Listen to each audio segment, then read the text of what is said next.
camera. Oh, yep. And the microphone. We're live. Yay. It's always so exciting. Oh, let's see. Your camera? Yes. It's her camera. It is my camera. So you're going to be in the peanut gallery on the side over here? Okay. Good to know. Okay. Your microphone's working? Camera's running? All right. I think I'm going So to for a change of pace, we'll have a high def version scoot as well. over here a little bit. So, Okay. So what we've got going on is comments sure, for sure. for the moment. Yeah. We'll have to All see if right. people are actually showing up. We should. Welcome to. We've got just about a minute to go before we go live. Yeah. But this Yes, is the that's true. chit chat portion of the. Oh, I think the dog will be all right. I think she will. I don't Sure. know. Okay. All right. Better? Yeah, I think so. All right, cool. So hopefully we got. Oh, right. We've got some cat help. Right. So, all right. All right. I don't know. We'll just pretend we're live. We are. Okay, we're live. Wow. So, good evening. We are getting ready to do our February cocktail of the month. Thank you for joining us this evening. We have on fun shirts tonight, and so we'll talk about the Mad Farmers first. Okay. Well, our producer Erin is currently in Florida, She is. and so any technical difficulties we have are entirely my fault. Yep. But she got me this shirt, and it says that's a terrible idea. What time? So she knows me well. And hey, Sorry. and mine says epic since January 1972. And why would your shirt say epic since 1972, Miss Mercy? Because it's my birthday year. Cool. And so February seemed like a fun time to share this. Hey there. Yay. Hello. So tonight we are going to do a couple of things. We've got 2 drinks that we're going to make tonight. And so as we mentioned last month when we did our January cocktail of the month, we're going to be kind of using a couple of books that I got for birthday presents. One of them was A Drinkable Feast about the 1920s in Paris. And the other one is, what's for her? Oh. The other one is this, Drinking with the Saints, A Sinner's Guide to a Holy Happy Hour. And today is Sexagemsia. Oh, I practiced like all afternoon. Sexagemsia Sunday, which is the 2 Sundays before Is that Lent. when I turned 60? No. Okay. That's septuagenarian's like 70, right? Sexagemsia Sunday. In case you can't see, because Mama Mercy is not on screen. Mama Mercy's over there. She's not interested in being involved, but she's over there. We got to turn it around. So it's there she is. Okay. I don't think she appreciated I don't that. think she did either. But sometimes if you're involved in a live show, that's what it happens. Stuff happens. I couldn't help myself. So this Sunday, it's 2 Sundays before Ash Wednesday, and the Mad Farmer and Miss Mercy will be giving up drinking for Lent. So we don't know why. It seemed like a really bad idea last year, but we got through it, so we're going to do it again. And next month will be a mocktail. So for folks maybe who aren't interested in having a beverage, but this month we're having 2 cocktails. This one that I'm going to be making is a Ramos Fizz, and it is, or the New Orleans Fizz. It was something that it kind of brings us around this weekend. Hang on, we got high tech stuff going on. There it is, and so it in this book it kind of talks about the way that we get to the Sundays before Lent, and it gives us the carnival. And so part of the story that they tell in this book is about the fact that everybody was kind of trying to get rid of everything in the days before refrigeration, and so drinking things and getting rid of things that they wouldn't be able to have during Lent. So this drink, I pre-made it, this Ramos Fizz. The only thing that I didn't do is I didn't top it with my fizzy. And that's our soda stream giving us some fizzy lifting drink. So we for a birthday present. Yes. Our producer. Knows that we do enjoy club soda, and we were spending quite a bit of money on free bottle club soda that really wasn't very good. Yeah. And so she had purchased one of these for herself and really enjoyed it, and so she was very kind and got Miss Mercy one for her birthday. If you haven't actually tried a soda stream and you like club soda, I can highly recommend. Or if you like, other flavored or fizzy things. Yeah. We haven't tried it. We're thinking about possibly fizzing up some kombucha maybe. Possibly. But the thing is, club soda is a great thing that we use for a lot of our drinks. It's super fresh. It's a lot better than almost anything except maybe the canned stuff, and it's probably more environmentally friendly because it's all reusable. There you go. So it's fantastic, and thank you so much. That was a wonderful gift. So as you can see with our new tech here, he's going to show us what we've got as far as the ingredients on the Ramos Fizz. So those are going to scroll along the bottom if you're interested in what's in it. And it says in the book to shake it for 80 times until your arms are tired. On another website, I found out that the creator of this drink, Henry Ramos, it came about in 1888. He suggested shaking it for 15 minutes, and I did shake it for like 10 minutes before we started. So, and that was tired. That was to achieve the right consistency and texture. And in the 19th century, adding egg whites and cream was one way to create that texture. And so I am going to go ahead and taste this one, and we'll see how it goes because we do have another cocktail to get to. So let's do it. It's a gin-based cocktail, which we're not super big fans of. It too? Yep. Okay.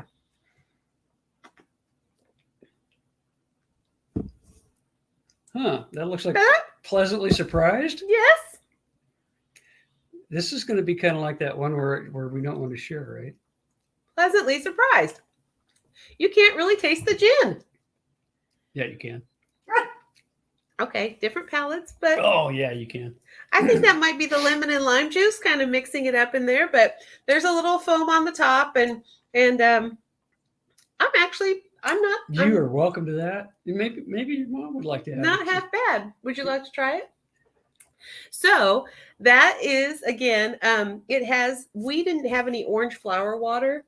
It has. Yeah. See, not too bad. Miss Mercy's mama doesn't think it's too bad either. But so I didn't have any orange flower water, so I used Cointreau. And then we used Hendrick's gin as our gin base, and I think it's okay. If you like, it's a lot better than a mint julep. Everything's better than a mint julep. No, a bumbo is not. Bumbo is not better than a mint julep. That's true. Okay, so we've got a pretty low bar for what things are better than. That's true. Because the bumbo kind of set it right at the curb level. Right at the bottom. So this is also actually a take on a gin fizz, which was a gin sour with a splash of seltzer, kind of similar to a Tom Collins, and that was kind of recorded in the 1876 edition of the Bartender's Guide. So by Jerry Thomas. So then this one came out in 1888. It's been around for quite a while. New Orleans is known for it. And it's, I'm going to have to give it a thumbs up. And I think that probably I may have another one. Not tonight, but I mean, just in general. At some point in the future. Yes. I think that sounds like a lovely idea. So as we prepare for Lent and as we celebrate this Sexagesima Sunday, I'll get that. We're gonna get ready. They say that it's kind of getting ready. The history present in the word carnival, a Catholic neologism that means reduction of meat. So there you go. Pretty fun facts in this one, but we're gonna move on because we've got a second cocktail tonight. To eat meat. A second cocktail tonight, which I'm super excited about, and the Mad Farmer is going to tell us about this one. Okay, so basically, we went out last weekend. We went out with some friends of ours and we went to a local steakhouse that has been in existence since about the 1920s. It actually started back during Prohibition or slightly before, and so it was basically a speakeasy. And really, the building has not changed at all, except they probably put in some paneling in the 70s. But overall, the building looks almost exactly like it did in the 1920s. I personally wasn't around in the 20s, so I can neither confirm nor deny. I've seen pictures, and it had been 40 years since I had been there, and our other friends, they're slightly older than I am, but not much, and it had been about 40 years since they'd been there. So, and the place looked exactly the same as it did when I was younger. People enjoy it. I'll move it along. Anyway. So it did have a recent change in ownership, and one of the things that they did was they decided to bring back a prohibition-based cocktail menu, and so it has a lot of Prohibition cocktails on it that are basically made in the original way that they did back in the 20s. And so Miss Mercy tried a Lady Songbird. She really enjoyed that, That's very and good. we may see if that's a real thing or if that's just, we don't know. We haven't researched that one yet, but that'll probably be on a future episode. And I had a Sazerac, and we have talked about Sazerac whiskey in the past. It's a really lovely whiskey that almost impossible to get a hold of now. But we do have a pretty close substitute. This is Riverset Rye, and this one seems to be. This is from the BR Distilling Company in Memphis. Huh? Memphis, right? Yep. Memphis, Tennessee. Because they make the Blue Note whiskey that we drink sometimes too. Yeah. So this is a really lovely substitute that's very close to the Sazerac. So we're going to use that as part of this. So basically, let's get here onto the Sazerac, and it now adds a new ingredient that we have been mulling about for a better part of 2 years. Absinthe. Yeah. Now this one is not made with wormwood. Apparently that made you go insane, according to myth. Yeah, it didn't actually. Myth. No, myth. Anyway. But this is a 138 proof bottle. One of the local liquor store legends that we occasionally talk to says he has owned this bottle, a similar bottle of this, for quite a number of years because you really don't use much of it at all. I just realized that these are both New Orleans cocktails. Yes. Yeah, Mardi Gras around the corner. Although this one also is in your drinkable feast from Paris book. So Sazerac basically, as you can tell, it has some absinthe. Basically, you take the absinthe, and I'm going to go get my other two things that I need to put in this. If anybody out there has tried absinthe, let us know what you think about it, because we have not had it before. We should go ahead and do the taste test. And so we are very excited to try it. We are going to do a little sample of it, not too much, but I think we will give it a little try. Sure that given the this bottle, it's probably not a daily drinker. Probably not. I feel like it's just a sort of a small taste kind of thing. No, you're giving me the Seattle one? Yep. Wow. Sorry. Look at me go Pacific Northwest. Oop, that's probably plenty. Okay, here we go. Let's see what this. Now we know it tastes like licorice. Huh. Apparently, there's an interest of fairness or fear. Could be. One of the two. There's Maybe two. a little bit of both. It smells interesting. Mm. You know, it's I've had anise cookies, German. Maybe you might want to pour a little in for your mom. I've had German Anise. licorice cookies that basically that's what it tastes like, just like licorice. But it's got a little more bite to it. So I can see, like, if you spend an evening on this, I could see why they call it the Green Fairy, because you'd probably be seeing those. Wow. Would be my guess. This is lovely. It really is quite interesting that we put it off for so long. But all right. So to build our Sazerac, basically we've got. Where did my mouse go? Okay. We're going to basically take a little bit of this. Now we're just going to swish it around in this glass, and this glass is so. Basically, we're not going to actually drink it. We're just going to swirl it for the taste. And then we're going to, the rumor has it, we're going to pour it back into the bottle. So you're going to want to do this first before you actually start drinking out of it, and don't let, weird people touch your absinthe. All right. Let's go ahead and put the lid back on it. No, but I'm going to need a drop. Oh, okay. Right. So, so we swirled around in our glass. Okay. Now we're going to pour it. We put the excess back in the bottle. We've got, a splash of that. We've got a half teaspoon of simple syrup. We made this just briefly right before. It's just a quarter cup of sugar and a quarter cup of water. You bring it to heat, dissolve the sugar into it, and then cool it. So it took like 4 minutes to make tops. Super easy. All right, we're going to take 2 ounces of our rye whiskey. I kind of like the glug glug sound. It's really quite nice. You might want to move your book so I don't accidentally. Probably not a bad idea. Because see, I just spilled. I'm not very good at pouring things. All right, now 2 dashes of Pashud. I think that's the way it's pronounced. I could be absolutely incorrect on that. Please feel free to correct me or don't hold it against me. But they're apparently, since the the current pandemic issues, there are some shipping problems. It's basically a family in New Orleans that creates this. So I was talking to the gentleman at the liquor store. He said, the purists in the audience will probably come out and strangle me, but he said you can take aromatic bitters, about 4 dashes of that. And he said the problem with the prosciutto is you're not going to get the essence of what you're looking for. So basically, we're going to take an eyedropper and just a little bit of absinthe, like 1 drop, and put it into our drink. And that will give us the licorice flavor, even though we've already done the, and basically we're swirling around. This drink does not have any ice in it. And we take our lemon twist. And this, in theory, is a Sazerac. You care to try first? No. No? Okay. They made me one. I had one at the Prohibition place, and it was really quite nice. Wow, that is just lovely. Good. I'm so glad. Feel free. That might be my second new favorite drink. It's pretty nice.